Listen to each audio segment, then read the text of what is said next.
All right, thank you, Ashley. When it comes to your doctor, you want to be heard, understood, and have a connection, and sometimes that doesn't happen.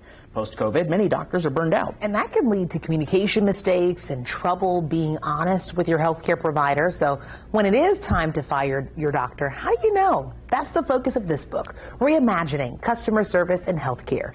Its author is Jennifer L. Fitzpatrick, and she joins us now live. Thank you so much for being here. Thank you. You know, I love that you wrote about this because I have fired many a doctors in my day, okay? What are the warning signs that patients are not connecting with their doctors? Well, for one, are they calling you back in a timely manner, or if it's something important, or are they having their staff do it? If it's something important, you want to hear directly from that provider. Jennifer, what if you're like me and you don't necessarily want to fire your doctor because you're too afraid to? You're just nervous and you don't know what to do. Your doctor is your consultant, put it that way. Not an employee, they're your consultant. And you have every right to be treated with a certain level of respect, to have them treat you as an individual, as a human being. And if you're not getting your needs met, if they're not being sensitive to problems that you may have or issues that you might have, you talk to somebody that you trust, who, like your colleague there, who likes to fire doctors, and get yourself the courage, because it's your health. You're the only person that can choose the provider that's going to do right by you. Jennifer, now I feel like I have to explain. It's not that I like to fire doctors.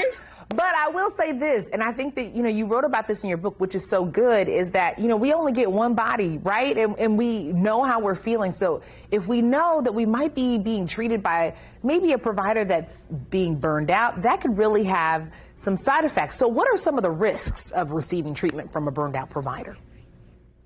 The risks are that they're missing something, that they're not hearing you, that they're not listening to you. Give you the example, I'm actually just in the process of firing a doctor myself because I had my annual sinus infection, and they put me off to a telehealth provider that didn't know anything about me. And I finally said, I need somebody that's going to be responsive to me. And thankfully, that wasn't a very serious situation. But you want to have somebody that has your back if you were to face something serious. Absolutely. 100%. Yeah. Jennifer, how do you know? How do you know when it's time to find a new doctor? Well, for one, if you're uncomfortable, if you feel like they're not being sensitive to you culturally, generationally, for one example, I know people don't think about age as a part of diversity, but maybe you're somebody that really likes to fill out forms on the computer, and they insist that they mail you a big packet of information, and they're not responsive, like, hey, can we do this in a way that's more convenient? Or they insist that you come into the office when really a telehealth would do. Those are some signs. But in general, if you really feel like they're not listening, that they're not paying attention, or if you tell the story about something that's going on with your provider to someone that cares about you, and they're saying, you got to get away from this person, listen. Yes, put that on a t-shirt, Jennifer. Absolutely. What recourse do patients have if they've been, treated poorly by a healthcare professional? Well, first start with the practice. When I had a situation a couple months ago, I contacted the practice. I let them know how disappointed I was. And they really pay attention. When they send you an email, a text, or a postcard of some kind, fill it out, even if you don't want to make the call, because they do pay attention to that. And there are changes in a lot of good organizations. They're burned out, they're tired, maybe they haven't had time for a good training with somebody like me.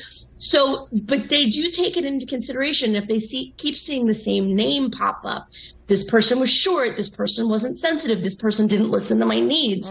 It's not just about your foot that was broken is repaired now. It's about, did you feel comfortable and reassured?